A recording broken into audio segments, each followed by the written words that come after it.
Welcome to the Biblical Perspectives for Leadership podcast, where timeless biblical truths meet modern leadership.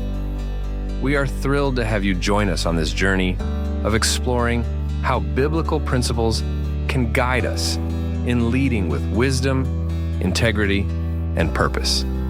Whether you're leading in the church, your workplace, or your community, this podcast is designed to inspire, challenge, and equip you for the road ahead.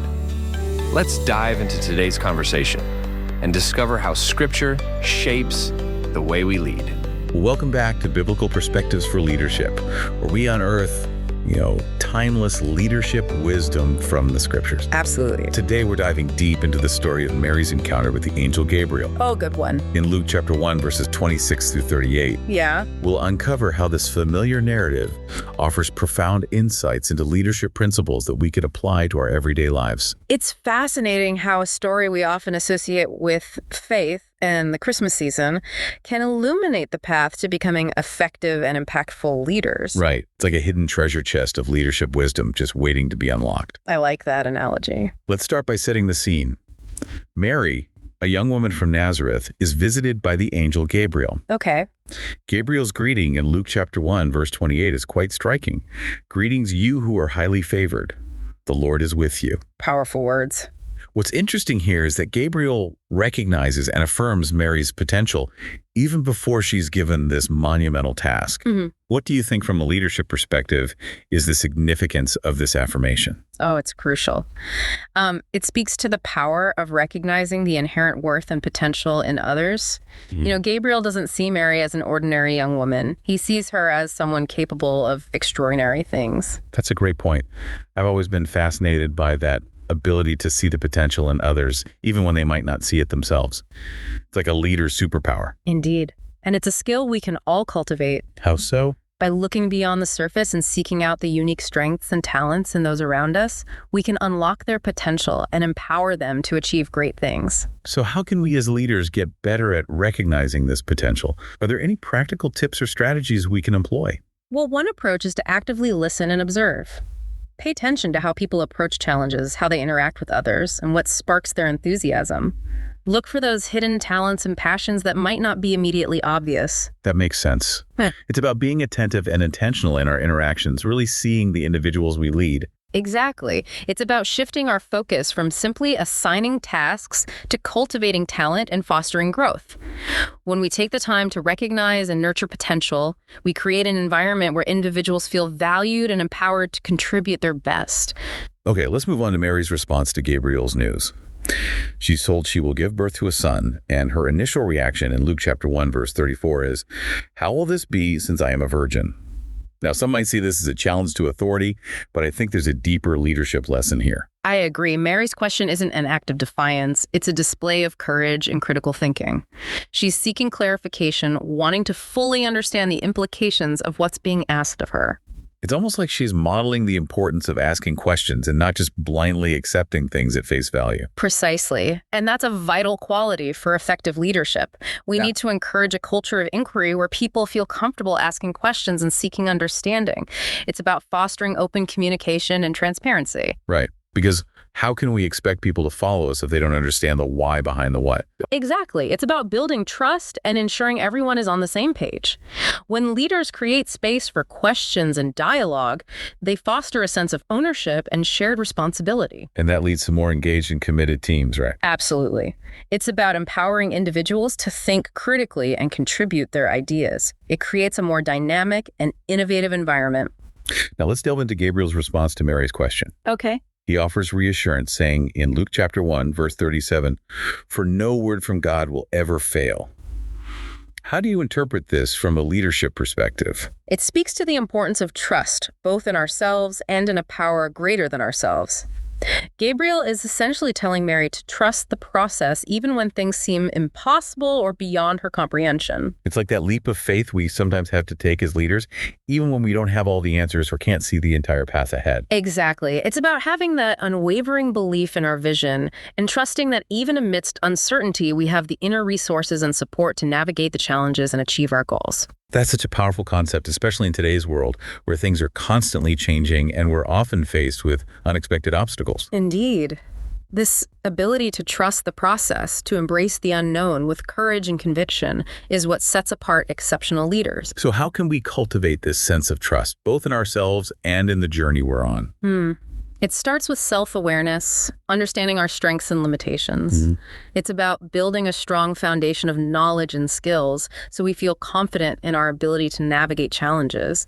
And it's about cultivating a mindset of resilience, knowing that setbacks are inevitable but not insurmountable. It's almost like building that inner reservoir of strength and determination so that when those storms hit, we can weather them. Precisely. And remember, trust is a two-way street. Just as we need to trust ourselves in the process, we also need to build trust with those we lead. This means being transparent, keeping our promises, and creating a safe space for open communication. Those are all great points. I think the key takeaway here is that trust is not just a nice to have, it's a foundational element of effective leadership. It's the bedrock upon which everything else is built. Absolutely. It's the glue that holds teams together, the fuel that propels us forward, and the compass that guides us through uncertain times. I love how this conversation is unfolding. It's amazing how much leadership wisdom we can extract from just a few verses in the story of Mary and Gabriel. It is remarkable how these ancient texts continue to resonate with our modern challenges. There's a timeless wisdom in these stories that transcends time and context. Okay, so we've explored the significance of recognizing potential, encouraging open communication, and the importance of trust. What can we glean from Mary's final response in Luke chapter 1, verse 38? Her response, "I am the Lord's servant, may your word to me be fulfilled," speaks volumes about her commitment and her willingness to serve a purpose greater than herself. It's a powerful statement of surrender and dedication. But how does this tie into the concept of leadership? Isn't there a risk of being too passive or subservient if we focus solely on serving others? That's a valid point. But servant leadership isn't about blind obedience or self-effacement. It's about leading with humility, empathy, and a genuine desire to empower others. It's about putting the needs of your team, your organization, or your community ahead of your own ego or personal gain. So it's about leading with purpose, with a deep sense of mission and a commitment to something larger than ourselves. Exactly. It's about creating a shared vision and inspiring others to work collaboratively towards a common goal. It's about fostering an environment where everyone feels valued and empowered to contribute their best. You know, it's interesting because when I think about some of the most impactful leaders I've encountered, they often possess this quality of selflessness. They're not driven by power or recognition, but by a genuine desire to make a difference in the world. I completely agree. It's that authenticity, that genuineness of spirit that resonates with people and inspires trust and loyalty. When leaders lead from a place of service, they create a ripple effect of positive change that extends far beyond themselves. It's like that saying, the best leaders don't create followers, they create more leaders. And that's what servant leadership is all about, right? Yeah. Empowering others to step into their own leadership potential. Precisely. It's about recognizing that leadership isn't about wielding power over others. It's about sharing power and working collaboratively to achieve something extraordinary. This has been such an insightful discussion so far. I'm already starting to see this familiar story in a whole new light. It's amazing how much depth and relevance we can find in these ancient texts when we examine them through a contemporary lens. I know, right? It's like we're peeling back layers of meaning and uncovering these timeless principles that are just as relevant today as they were centuries ago. Absolutely. And that's the beauty of these stories. They offer us a wellspring of wisdom and guidance, helping us navigate the complexities of leadership in our modern world. Before we dive into the next part of our exploration, let's pause for a moment and invite you, our listener, to reflect on what we've discussed so far. Yeah. We've unpacked some powerful leadership principles from Mary's encounter with Gabriel, recognizing potential, encouraging open communication, trusting the process, and embracing servant leadership. Great stuff. Which one of these principles resonates most with you right now, and why? What aspect of Mary's story speaks to your own leadership journey or aspirations? Take a moment to consider how you can apply one of these principles in your own life or leadership role this week. We'll be back after a short break to delve deeper into this fascinating story and uncover even more leadership wisdom. Looking forward to it. Welcome back to our deep dive into the leadership lessons from Mary's encounter with the angel Gabriel. It's remarkable how a story so deeply rooted in faith can offer such profound insights into secular leadership principles. It speaks to the universality of these principles, their ability to transcend specific contexts and provide guidance for anyone seeking to lead with purpose and impact. As we delve deeper into Mary's story, I'm struck by the parallels between her journey and the challenges many leaders face today. Absolutely. We live in a world that's constantly changing, demanding adaptability, resilience, and a willingness to embrace uncertainty. And that's where Mary's response to Gabriel's news offers a compelling model for leadership in the face of the unknown. In Luke chapter 1, verse 38, she says, "I am the Lord's servant. May your word to me be fulfilled." There's a profound sense of surrender and trust in those words. It's a powerful reminder that sometimes the most effective leadership involves relinquishing control and embracing the unexpected. It's counterintuitive, isn't it? Yeah. We often associate leadership with being in control, having all the answers, and charting a clear course forward. Yes. But as Mary's story illustrates, true leadership often requires a willingness to let go, to trust in a power greater than ourselves, and to embrace the journey even when the destination is uncertain. It's about surrendering to the process, even when that process throws us curveballs or challenges our preconceived notions. Precisely. It's about cultivating a mindset of flexibility, adaptability, and a deep-seated belief that even amidst uncertainty, we have the inner resources and support to navigate the challenges and emerge stronger on the other side. It's like that saying, the obstacle is the path. Sometimes those unexpected twists and turns lead us to our greatest growth and most profound discoveries. I completely agree.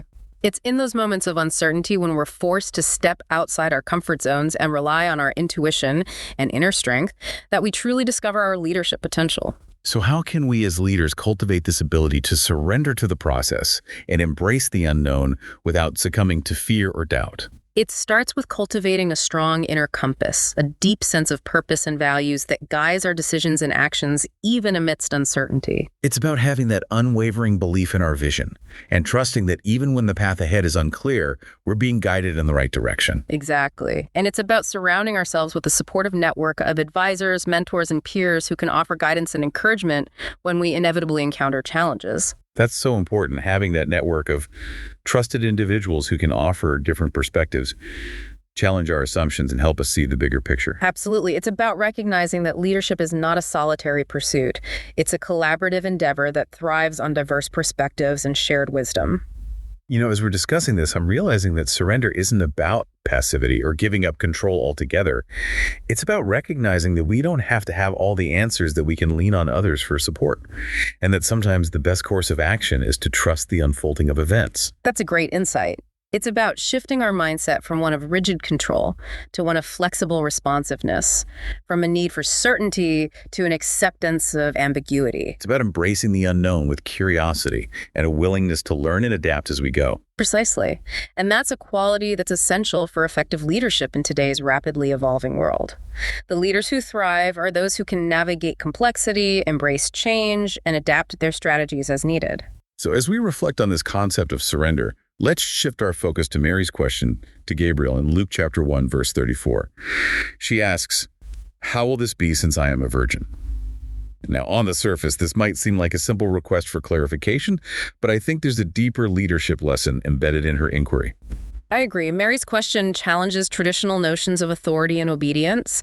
She's not blindly accepting what she's told, but rather engaging in critical thinking and seeking a deeper understanding. It's almost like she's modeling the importance of questioning assumptions, seeking evidence, and not being afraid to challenge the status quo. Exactly. And that's a crucial quality for leaders in any era. We need to encourage a culture of inquiry where people feel empowered to ask questions, challenge conventional wisdom, and seek out new and innovative solutions. Because complacency and blind obedience can stifle creativity and progress, right? Absolutely. It's in the space of questioning and critical thinking that innovation is born. When leaders foster an environment where people feel safe to challenge the status quo, they unlock the potential for breakthrough ideas and transformative change. So how can we as leaders create this culture of inquiry and encourage healthy dissent within our teams or organizations? It starts with modeling the behavior ourselves. We need to be willing to ask tough questions, challenge our own assumptions, and be open to hearing perspectives that differ from our own. It's about creating a safe space for dialogue and debate, where people feel comfortable expressing their ideas without fear of judgment or reprisal. Exactly. It's about fostering a culture of psychological safety, where people feel respected, valued, and empowered to contribute their unique perspectives. And it's about recognizing that disagreement isn't a sign of weakness or disloyalty. It's an opportunity for growth and innovation. Precisely.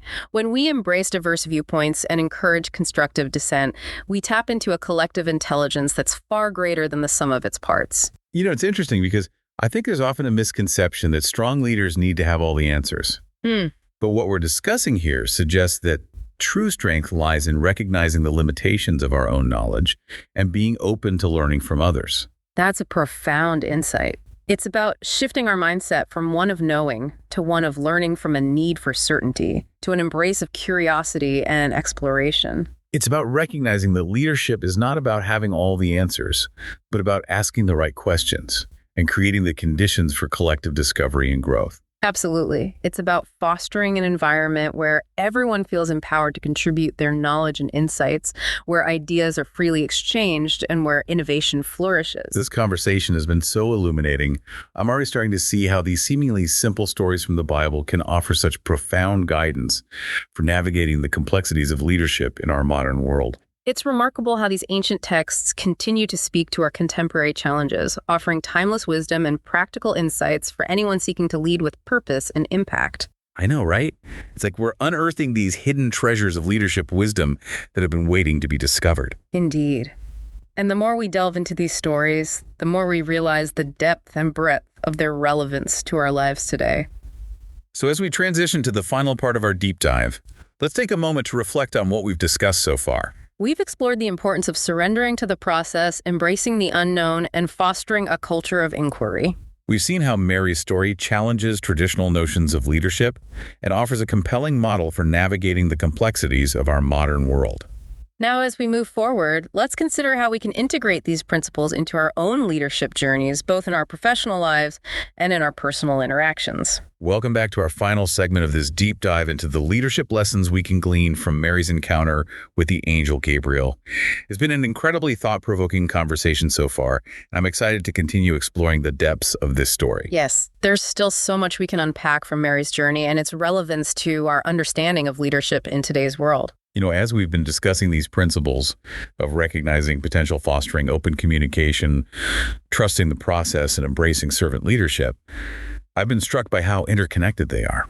That's a great observation. They're not isolated concepts, but rather interwoven threads that create a tapestry of effective and impactful leadership. It's like a holistic approach to leadership, one that recognizes the importance of both inner qualities and outward actions. Exactly. It's about cultivating a mindset of humility, empathy, and service, while also developing practical skills for communication, decision-making, and team building. So it's not just about being a good person. It's about being an effective leader who can inspire and empower others to achieve great things. Precisely. It's about aligning our intentions with our actions, walking the talk, and leading by example. And I think that's where Mary's story offers such a compelling model. She doesn't just talk about faith and service. She embodies those qualities in her actions. Yes. Her willingness to surrender to a higher purpose, her courage in asking tough questions, and her unwavering commitment to her mission all speak volumes about her character and her leadership style. It's inspiring, isn't it, to see someone so young and seemingly ordinary rise to the occasion and embrace such an extraordinary calling. It is. And it reminds us that leadership isn't reserved for the elite or the powerful. It's a quality that resides within each of us, waiting to be awakened and nurtured. It's about tapping into our inner strength, our compassion, and our willingness to serve something larger than ourselves. And it's about believing in our ability to make a positive impact in the world, even in the face of uncertainty and challenges. So as we wrap up this deep dive, I want to leave our listeners with a final thought. We've explored some powerful leadership principles from Mary's story, but the real challenge lies in taking these principles and applying them to our own lives. How can you embody these qualities in your interactions with others? How can you lead with greater humility, empathy, and a genuine desire to serve? These are questions worth pondering as we navigate our own leadership journeys and strive to make a positive impact in the world around us. Thank you for joining us on this deep dive into the leadership lessons of Mary's story. We hope you found it insightful and inspiring. Until next time, keep seeking those hidden gems of wisdom and remember the power of leading with courage, trust, and a servant's heart. Thank you for joining us on the Biblical Perspectives for Leadership podcast. I hope today's insights have encouraged and equipped you to lead with faith, wisdom, and purpose. Remember, the greatest leader of all time taught us that true leadership is about serving others. If you enjoyed this episode and podcast, be sure to subscribe, share it with others, and leave a review. It helps us reach more people with these transformative truths. Until next time, keep leading with grace and walking in purpose.